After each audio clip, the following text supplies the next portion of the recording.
Doctor Narottam Mishra का बयान आया है। रतलाम एनकाउंटर पर बोलते हुए मंत्री डॉक्टर मिश्रा ने कहा कि एनकाउंटर में दिलीप को मार दिया गया। मुख्यमंत्री शिवराज सिंह चौहान का उन्होंने आभार जताया कि मध्य प्रदेश में कानून का राज है। उन्होंने कहा कि मध्य प्रदेश में राम राज लाएंगे, कितना भी बड़ा गुनहगार क्यों ना हो उसका हाल दिलीप जैसा ही होगा। इसके साथ ही विधानसभा उपाध्यक्ष पद को लेकर भी मंत्री डॉक्टर नरोत्तम मिश्रा ने कहा कि कमलनाथ जी ने परंपरा को तोड़ा। उपाध्यक्ष का पद कमलनाथ जी ने हमें नहीं दिया था, अब वो हमसे उम्मीद कैसे कर रहे पद की।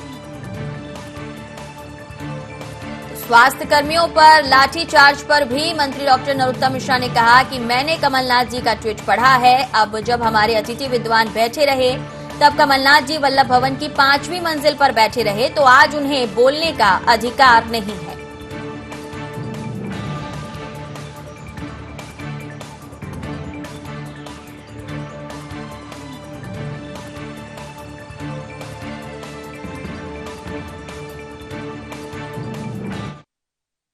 मैंने भी एसपी, डीआईजी, आईजी सबसे बात फोन पर करके बधाई दी है। मैं घायल जवानों से भी बात करने वाला हूं। हमने स्पष्ट रूप से कह दिया है कि मध्य प्रदेश में कानून का राज्य है। मैंने कल भी कहा था कि राम राज्य स्थापित करने की कल्पना ये सिर्फ बातों में नहीं है, धरातल पे उतारेंगे। दैहिक दैविक भौतिक तापा, राम राज्य काहू नहीं व्यापा। हम उस कल्पना को मानते हुए साकार करने वाली बात कर रहे हैं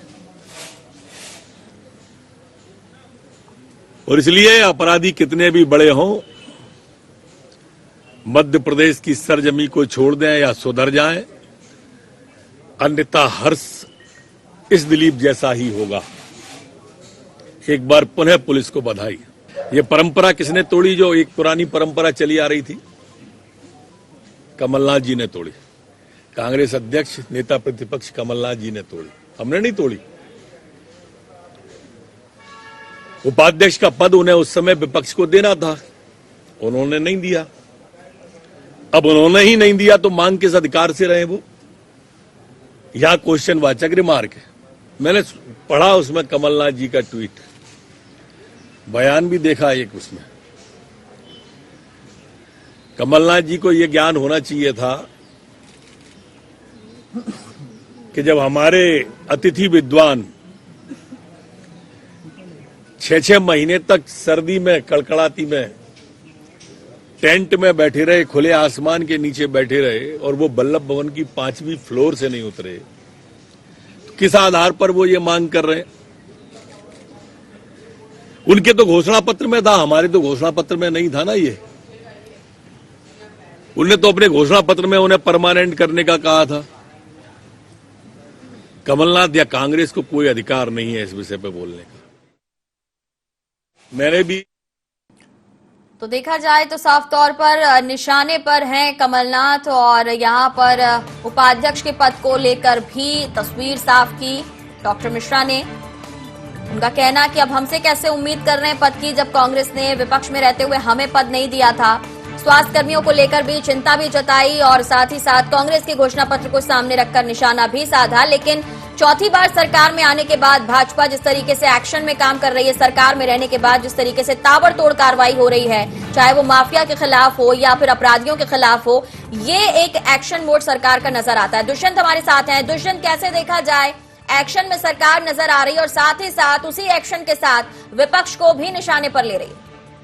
बिल्कुल नाज़रीन, देखिए, सरकार ने अपने इरादे साफ कर दिए हैं कि वो किसी भी प्रकार से सरकार किसी भी जुल्म और सितम के आगे नहीं झुकेगी। चाहे किस तरीके से लगातार जो माफियाओं के नाम सामने आ रहे थे, जो लगातार सरकारी जमीनों पर कब्जा किया जा रहा था, लगातार मिलावट की जा रही थी, तो इन सभी को लेकर सरकार ने कार्रवाई करना शुरू की। और जिस तरीके से अपराधी तत्व जो लोग पनप रहे थे मध्य प्रदेश में, उनको साफ करने की बात, निस्तनाबूद करने की बात भी सरकार ने कही है।